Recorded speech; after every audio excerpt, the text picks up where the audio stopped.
இந்த fighter பிளைனோட stability எப்படி இருக்கு ப்ரோன்னு கேட்டிருந்தீங்க. அண்ட் தென் குவாலிட்டி வந்து பாத்தீங்கன்னா உங்களுக்கு இந்த வந்து பாத்தீங்கன்னா குஷன் டைப்ல தான் இருக்கும். ஸோ சைடில் நீங்க எங்க அடிச்சாலும் பிரேக் ஆகாத மாதிரி இருக்கும்.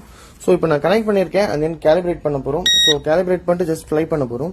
இதோட ஸ்டெபிலிட்டி எப்படி இருக்குன்னு சொல்லிட்டு லைவாவே காட்டுறேன். ஸோ நீங்களே பாத்துக்கோங்க. ஸோ இதோட ஸ்டெபிலிட்டி இதுதான். ஸோ நீங்க கிட்ஸா இருந்தாலும் சரி யாராலும் சரி பேசிக்காவே நீங்க வீட்டுக்குள்ளேயே ஹேண்டில் பண்ணிக்கலாம். ஸோ நான் எதுவுமே ஹேண்டில் பண்ணல, ஜஸ்ட் நான் மேலே தான் டேக் ஆஃப் பண்ண போறேன். ஸோ இதோட ஸ்டெபிலிட்டி இதுதான். ஸோ மற்ற ட்ரோன்ஸ் அளவுக்கு இருக்காது. ஸோ ஈஸி டு ஹேண்டில் தான் இருக்க போகுது. ஸோ நான் இதுக்கு முன்னாடி போட்டிருந்த வீடியோவில் நிறைய பேர் கமெண்ட் பண்ணீங்க. அண்ட் தென் கால் பண்ணியும் கேட்டிருந்தீங்க ஸ்டெபிலிட்டி எந்த மாதிரி இருக்கும், ஈஸியாக ஹேண்டில் பண்ணுற மாதிரி இருக்குமான்னு கேட்டிருந்தனால ஸோ இந்த வீடியோ பதிவு இதற்காக தான். ஸோ இது நீங்கள் லெஃப்ட் ரைட்டுன்னு திருப்பிக்கலாம். அண்ட் தென் வந்து பார்த்தீங்கன்னா உங்களுக்கு இடிச்சாலும் ஒன்றும் ஆகாது, அந்த மாதிரி இருக்கும். ஸோ ப்ராடக்டோட குவாலிட்டி பில் குவாலிட்டி கொஞ்சம் ஒர்த்தாகவே இருக்கும். ஸோ நம்ம மற்ற ட்ரோன்ஸை வாங்கி நிறைய உடச்சிருப்போம். ஸோ இது கொஞ்சம் ஸ்டெபிலிட்டி வைஸ் நல்லாவும் இருக்கும், ஈஸி டு ஹேண்டில் தான்.